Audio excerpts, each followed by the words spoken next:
Yuk kita masuk ke dalam alur ceritanya. Halo Sobat Noba, melanjutkan cerita versi 2 dari episode sebelumnya ya. Semoga kalian suka.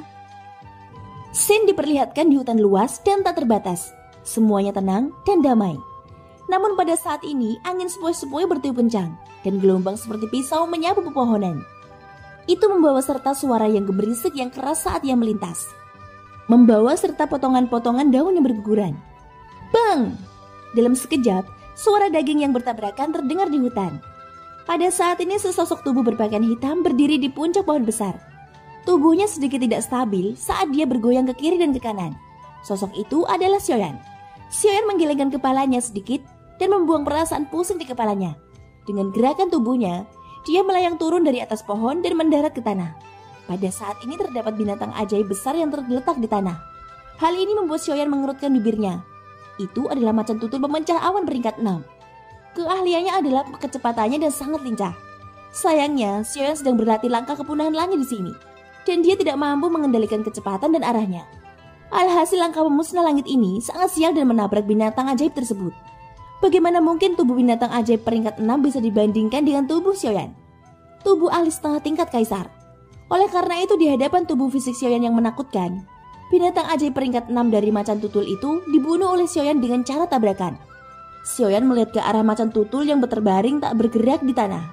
Dia membuat ekspresi meminta maaf dan kemudian menghilang dalam sekejap. Sioyan sudah meninggalkan Klan Liu selama 5 hari. Dalam 5 hari ini, dia telah berjalan menuju tanah liar kuno yang ditertakan Liu Huabei kepadanya. Liu Huabei mengatakan bahwa di sana Sioyan akan dapat menemukan metode untuk meninggalkan wilayah selatan. Di tengah perjalanan, Sioyan terus berlatih langkah pemusnah langit. Sayangnya langkah pemusnah langit memang layak untuk menjadi teknik dao kelas manusia. Kesulitan dalam mempraktekannya tidaklah rendah sama sekali. Bahkan Sioyan bisa dikatakan tidak mengalami kemajuan setelah 5 hari latihan ini. Langkah pemusnahan langit adalah serangkaian teknik kelincahan dao yang berfokus pada pelatihan energi spasial. Setelah dikembangkan hingga mencapai kesuksesan yang lebih besar, seseorang akan mampu mengabaikan aturan ruang dan melakukan perjalanan ribuan mil hanya dalam satu gerakan. Langkah pemusnah langit terutama bergantung pada penggunaan ruang. Ini memungkinkan ruang untuk bergerak bersama penggunanya dan tidak menghalangi jalannya. Langkah pemusnahan langit memiliki total 3 tahap, yaitu gerakan angin, awan melonjak, dan menunggangi langit. Setiap tahap dibagi lagi menjadi 3 tahap kecil, yaitu tahap masuk, tahap sukses kecil, dan tahap sukses besar. Tahap pertama gerakan angin, menciptakan angin di bawah kakinya dan bergerak bersama angin. Ia meminjam kekuatan dunia dan mengubahnya menjadi bantuan bagi penggunanya. Pada tahap kesuksesan kecil, kekuatannya bahkan lebih besar. Namun tidak lagi semrawut saat memasuki tahap awal. Sebaliknya ia secara teratur menggerakkan angin dan awan untuk membantu penggunanya. Pada tahap kesuksesan besar, angin dan awan akan bergerak dan aura seseorang akan berubah. Itu seperti menyatu dengan alam, menyebabkan lawan tidak bisa merasakan keberadaannya. Pada tahap ini, langkah pemusnah langit akan benar-benar terbuka dan menjadi bantuan bagi praktisi. Setelah memasuki alam besar awan melonjak, kecepatan seorang kultivator dalam sebuah aspek akan meningkat tajam. Hal ini membuat hati Sioyan membara karena gairah. Sayangnya alam besar awan melonjak bukanlah sesuatu yang bisa dicapai dengan mudah. Alam besar awan melonjak terutama mengejar kemampuan kultivator untuk mengendalikan angin. Jika kemampuan seorang kultivator untuk mengendalikan angin cukup kuat, sang pengguna akan mampu menghancurkan lawan mereka sepenuhnya dalam hal kecepatan. Tahap terakhir yaitu langkah menunggangi kepunahan langit. Persyaratan minimum langkah ini adalah untuk mengendalikan kekuatan ruang. Pengendalian ini juga berbeda dengan pengendalian biasa. Pengendalian kekuatan ruang semacam ini adalah memahami jalan besar kehampaan. Jalan besar kehampaan adalah salah satu dari puluhan ribu aturan jalan besar antara langit dan bumi.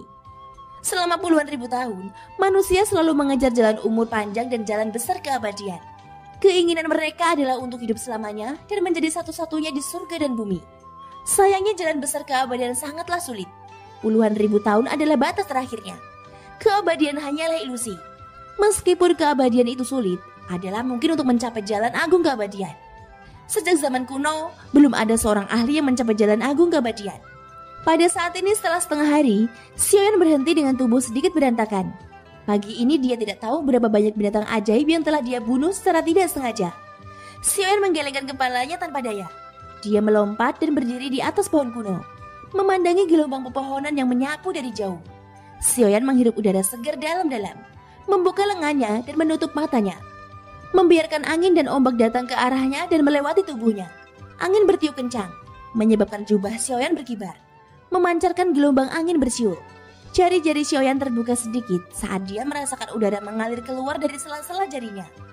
Mendengar suara angin di telinganya, kaki Xiaoyan bergerak sedikit sambil menyesuaikan sudut tubuhnya. Dia membiarkan angin menerpa tubuhnya dan membiarkan aliran udara ganas melewati jari-jarinya. Jubah Xiaoyan berkibar dan rambutnya menari-nari dengan liar. Sesaat kemudian kaki kanannya maju setengah langkah. Detik berikutnya sosok berpakaian hitam sudah muncul beberapa ratus meter dari Xiaoyan. Orang ini adalah Xiaoyan yang baru saja berteleportasi. Xiaoyan menoleh dan melirik ke tempat dia berdiri beberapa saat yang lalu. Wajahnya menunjukkan ekspresi gembira. Ini adalah lapisan pertama dari langkah pemusnah langit, yaitu gerakan angin. Langkah itu tadi sudah menunjukkan bahwa dia telah memahami seutas konsep jalan besar angin. Xiaoyan menghela nafas panjang. Dia melihat lokasinya saat ini dan mengedarkan doki di tubuhnya. Tubuh Xiaoyan langsung muncul 100 kaki jauhnya.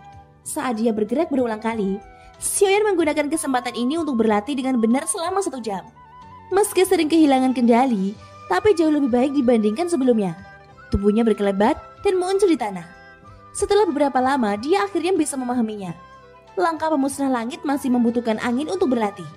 Hanya dengan cara ini, dia dapat merasakan esensi sebenarnya dari tahap pergerakan angin dan mencapai tahap penguasaan hebat. Ini juga berarti dia tidak jauh dari memasuki kesuksesan. Pada saat itu bahkan jika iblis api tua secara pribadi mengejarnya, Xiaoyan kemungkinan besar memiliki kemampuan untuk menekannya sepenuhnya. Mata Xiaoyan menyipit, ekspresinya langsung menjadi sangat dingin, menyebabkan ruang di sekitarnya memancarkan gelombang suara siulan. Iblis api tua, meskipun aku tidak tahu bagaimana kamu mengenalku, karena kamu datang untuk memprovokasiku dan aku membiarkanmu melarikan diri terakhir kali, kupastikan kamu tidak memiliki kesempatan seperti itu lagi di masa depan, ucap Xiaoyan. Dalam sekejap mata, 1 hari telah berlalu dan hari sudah pagi di hari kedua. Xiaoyan terbangun dari latihannya. Dia melihat ke langit dan sudut mulutnya terangkat membentuk senyuman. Seolah-olah hal yang ditunggu-tunggu sejak lama akhirnya tiba. Cuaca hari ini tidak terlalu bagus. Awan gelap yang tidak terlalu tebal melayang di langit. Namun awan gelap ini menyebabkan sedikit kejutan melintas di mata Xiaoyan. Sosoknya bergerak dan muncul di langit dalam sekejap mata. Di atas kepalanya ada awan gelap yang suram. Kedatangan Xiaoyan tampaknya menyebabkan awan gelap yang awalnya mudah tersinggung menjadi sedikit marah. Ketika Xiaoyan tiba, suara gemuruh terdengar dari awan gelap. Xiaoyan tersenyum. Dia mengangkat matanya dan melihat sekeliling. Area dalam radius beberapa mil tertutup awan gelap. Meski awan gelap sangat tipis, itu sudah cukup bagi Xiaoyan. Sosoknya bergerak, dan dia yang sudah berdiri di langit naik lebih tinggi lagi. Namun sebelum sosoknya tiba, guntur langit itu mengamuk. Mengikuti suara gemuruh yang bergema di langit, seekor ular petir yang tidak terlalu kuat dengan marah menyerang ke arah Xiaoyan. Ekspresi Xiaoyan tidak berubah. Sosoknya bergegas ke depan dan lengannya ditekuk ke atas. Telapak tangannya mengepal erat, lalu menghantam petir yang ganas itu dengan sebuah pukulan. Saat keduanya bertabrakan, cahaya putih menyilaukan bersinar. Setelah itu suara gemuruh yang bergema di seluruh langit mengguncang cakrawala. Cahaya putih menyala dan sosok Xiaoyan muncul. Dia saat ini tidak lagi berada di posisinya sebelumnya. Sebaliknya dia terbang tepat di bawah awan gelap dan berdiri dengan bangga. Sudut mulutnya terangkat, membentuk lengkungan. Xiaoyan melirik awan guntur di atas kepalanya yang berulang kali berputar dan mengeluarkan gelombang guntur yang bergemuruh. Xiaoyan mengangkat tangannya dan segel di tangannya mulai berubah. Melihat segelnya, itu adalah segel budidaya untuk langkah pemusnah langit. Saat banyak segel terbentuk di tangan Xiaoyan, angin gelap yang membawa gelombang dingin bertiup melintasi langit. Hanya dalam 1 malam, Xiaoyan sudah mampu memanggil angin dingin. Tingkat pemahaman ini memang membuat orang-orang merasa tidak percaya. Segel di tangan Xiaoyan berhenti, kemudian sosoknya langsung menghilang. Detik berikutnya dia sudah muncul 100 kaki jauhnya. Sosoknya tiba-tiba melintas dan menghilang lagi. Sikap Xiaoyan yang ceria tampaknya telah membuat marah badai petir yang bergejolak. Awan petir bergejolak dan mengeluarkan gelombang suara bergemuruh. Ketika sosok Xiaoyan muncul lagi, sebuah petir menghantam dengan keras. Xiaoyan berubah menjadi kehampaan. Detik berikutnya dia sekali lagi muncul 100 kaki jauhnya.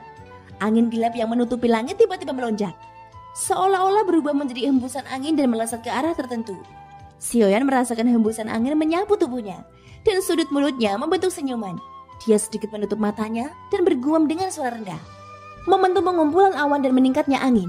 Akhirnya aku bisa melakukannya sekarang. Keberhasilan awan melonjak adalah kekuatan menginjak langit. Ini adalah langkah utama untuk membelah langit, ucap Sioyan. Kalimat ini adalah kalimat yang muncul ketika dia memahami langkah pemusnah langit kemarin. Agaknya ini adalah pengalaman kultivasi dari mereka yang telah berhasil mengembangkan langkah pemusnah langit di masa lalu. Mereka sengaja meninggalkan dalam gulungan ini agar generasi selanjutnya dapat dengan mudah mengolahnya. Momentum pengumpulan awan meningkatnya angin adalah kekuatan sesungguhnya dari langkah utama pemusnah langit. Meminjam momentum angin untuk bergerak dan mengumpulkan awan untuk menggabungkan petir surgawi untuk menekan musuh. Dengan cara ini sang pengguna memiliki kemampuan menyerang dan bertahan. Kalimat terakhir tidak dijelaskan secara detail pada gulungan tersebut. Mungkin itu hanya spekulasi senior itu dan Sioyan tidak menyelidikinya. Namun hanya dari arti permukaan dari kata-kata itu, jika langkah pemusnah langit dikembangkan hingga tahap kesuksesan besar, kekuatannya pasti tidak akan kecil. Pada saat ini sosok Sioyan berjalan bolak-balik di dalam awan petir. Langkah kakinya sepertinya tidak metodis. Tapi langkah kaki yang tidak metodis inilah yang memungkinkan Sioyan berkeliaran dengan bebas di dalam awan petir. Petir langit menyambar terus-menerus. Itu jatuh dengan ganas. Sioyan menutup matanya sedikit. Wajahnya tenang. Dia secara alami tahu bahwa awan petir ini sedang marah. Namun ekspresinya tidak berubah. Dia meletakkan tangan di belakang punggungnya, menggerakkan kakinya sedikit melewati kabut yang gelap dan tebal. Saat Sioyan bergerak, dia membawa gelombang angin liar yang menyapu awan gelap tipis, berputar tanpa henti di dalam awan petir. Tingkah laku Sioyan menyebabkan petir langit menjadi sangat marah, dan sambaran petir langit terus menyambar dari waktu ke waktu. Namun sayang sekali, Sioyan menghindari semuanya. Akhirnya petir langit kali ini sepertinya punya rencana. Saat Sioyan terus bergerak ke kiri dan ke kanan, sangkar petir perlahan muncul dan menjebak Sioyan di dalamnya. Seolah-olah ia ingin menggunakan kekuatan surga untuk menekan Sioyan. Ekspresi Sioyan tidak berubah. Sudut mulutnya masih tersenyum tipis. Ekspresi tenang Sioyan sepertinya telah memicu petir langit. Sangkar petir itu seperti sangkar besi melingkar, menjebak Sioyan di dalamnya dan mengeluarkan semburan guntur. Tiba-tiba kilat menyambar ke segala arah. Sambaran petir setebal paha manusia melesat ke arah Sioyan. Tepat ketika sambaran petir hendak menyambarnya, tubuh Sioyan berbalik dalam posisi yang sangat aneh dan berputar-putar di tempat. Baut petir yang menuju ke arah Sioyan juga berputar ke arah yang baru yang saja dilingkari Sioyan sebelum menembak ke arah langit yang jauh. Sementara Sioyan terus berlatih, Sin diperlihatkan di kota Qingyang. Pada saat ini terlihat sekelompok sosok mendatangi klan Liu. Jumlah orang yang tidak banyak, hanya 3 orang. Namun mereka menyebabkan seluruh klan Liu menjadi sangat terkejut. Ini karena mereka berasal dari rumah awan langit biru. Ketiganya cukup kuat. Di antara mereka, yang terkuat telah mencapai level Dozun bintang 6. Dan 2 lainnya adalah Dozun bintang 5. Paling tidak, mereka dapat dianggap sebagai pakar terbaik di bidang ini. Pada saat ini mereka bertiga berdiri berdampingan di aula pertemuan klan Liu. Dozun bintang 6 awalnya ingin duduk di kursi utama di aula. Namun setelah memikirkannya di dalam hatinya, dia akhirnya menyerah pada gagasan ini. Liu Huabai berdiri dari kursi pemimpin klan. Dia mengulurkan tangan kirinya dan menunjuk ke deretan 3 kursi di sisi kiri aula. Wajahnya tersenyum ketika dia berbicara kepada mereka bertiga. "Kalian bertiga, silakan duduk," ucap Liu Huabai. Namun pada saat ini mata ketiga sosok itu langsung kusam. Itu karena mereka melihat seekor kucing cantik seputih salju berdiri di depan kursi pertama di sebelah kiri. Saat ini salah satu kaki kucing sedang menginjak bantal. Wajahnya menatap semua orang dengan penuh semangat sambil mengedipkan matanya yang cerah. Kucing itu menarik kembali cakarnya dan menarik bantal di depannya. Tubuhnya terangkat. Pantatnya terpelintir dan ia duduk di atas bantal di depan mata semua orang. Kemudian ia melingkarkan ekornya di depan tubuhnya dan menciutkan lehernya. Pria dengan kekuatan bintang 6 Dozun sedikit mengernyit. Dia memandang Liu Huabai yang berdiri di depan kursi utama. Wajahnya menunjukkan ekspresi tidak senang saat dia mendengus dingin. "Pemimpin klan Liu, kucingmu benar-benar tidak takut pada orang asing. Kamu telah membesarkannya dengan baik," ucap pria Dozun bintang 6. Ekspresi Liu Huabai dan penatua pertama sedikit berubah saat mendengar ini. Kucing putih ini adalah sesuatu yang diminta Sioyan untuk mereka rawat. Hanya saja mereka tidak tahu apa niat Sioyan. "Mengapa? Apakah kamu takut di dalam hatimu? Bukankah kamu sangat percaya diri beberapa hari yang lalu? Kamu benar-benar berani membunuh Eni Dozun dari rumah awan langit biruku. Di mana tetua kuat dari klan Liumu itu? Bukankah dia sangat kuat? Minta dia untuk keluar. Aku ingin melihat seberapa kuat dia," ucap Dozun elit bintang 7 itu. Matanya melihat segala arah saat dia berbicara. Seolah-olah dia takut sesuatu akan muncul secara tiba-tiba. Namun semakin banyak dia berbicara, tawanya semakin arogan. Tawa ini menyebabkan semua orang dari klan Liu sedikit mengernyit. Ketiga orang ini bukanlah orang-orang yang bisa disaingi oleh klan Liu mereka. Setidaknya tanpa Sioyan, klan Liu tidak mampu bersaing dengan mereka. Setelah tertawa, bintang 6 Dozun dengan dingin tersenyum sambil menatap Liu Huabai. Matanya dipenuhi ejekan. Anda adalah pakar dari rumah awan langit biru. Kupikir Anda datang ke perbatasan barat daya untuk mencari elit Dozun baru, bukan? Hahaha, sayangnya klanku tidak memilikinya. Adapun ahli yang Anda sebutkan, aku juga tidak tahu di mana dia. Mata ketiga ahli dari rumah awan langit biru tiba-tiba tertuju ke arah Liu Huabai setelah kata-kata ini diucapkan. Mata mereka menatap tajam ke arah Liu Huabai. Dozun bintang 6 yang merupakan pemimpinnya menyipitkan matanya. Kepala klan Liu, kupikir lebih baik bagimu untuk berbicara jujur. Pakar itu telah memasuki rumah Liumu di depan mata semua orang di kota Qingyang. Sekarang kamu mengatakan bahwa kamu tidak tahu. Apakah kamu memperlakukan kami bertiga sebagai orang bodoh? Ucap Dozun elit bintang 6 tersebut. Kata-kata ini tidak ringan dan tidak berat.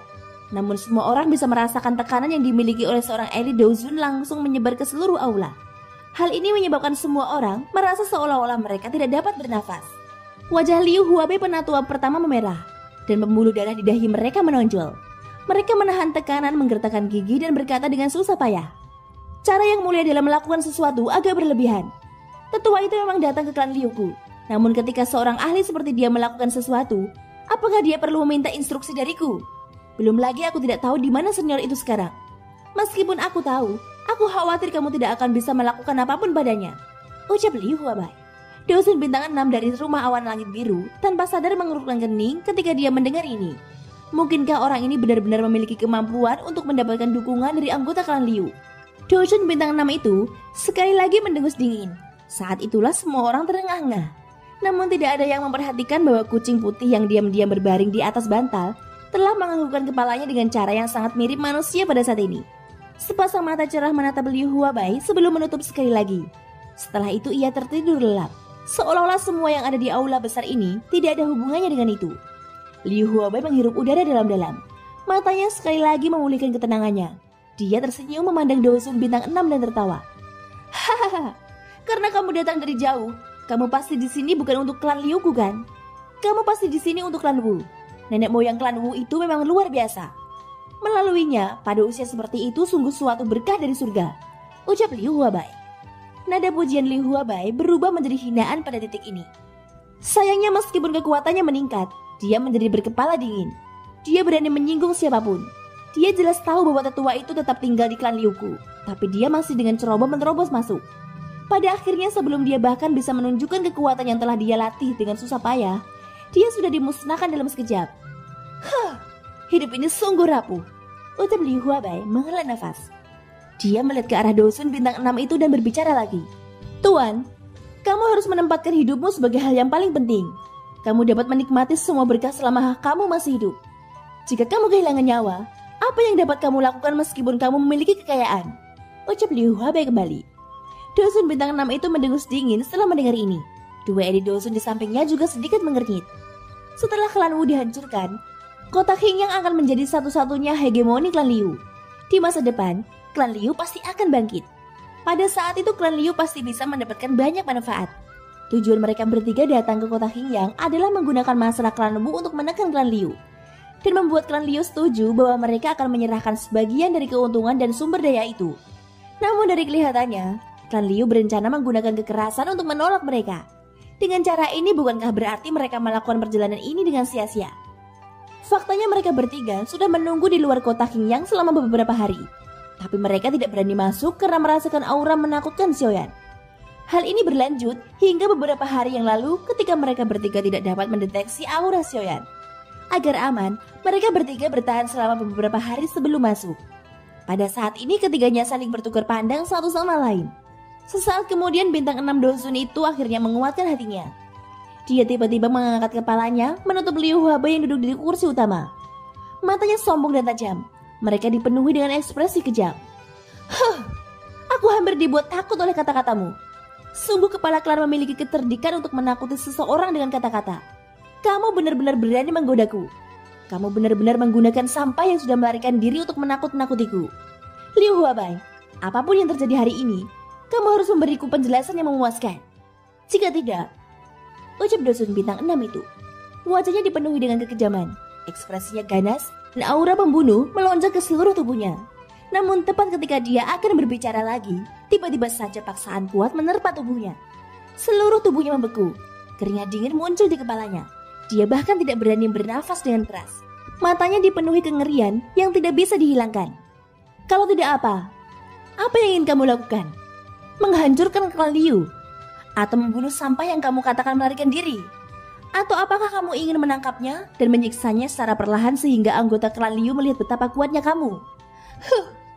Dosen bintang 6 sebenarnya berani mengucapkan kata-kata sebesar itu. Kamu benar-benar tidak tahu arti hidup dan mati, ucap sebuah suara misterius. Ekspresi ketiga dosen itu berubah drastis saat kata-kata tersebut diucapkan. Mereka berlutut bersama dan bersujud sambil mengakui kesalahannya. Thank you guys, sudah mendengarkan ceritaku sampai akhir. Ikutin terus kelanjutan versi 2-nya ya. Sampai jumpa dan bye-bye.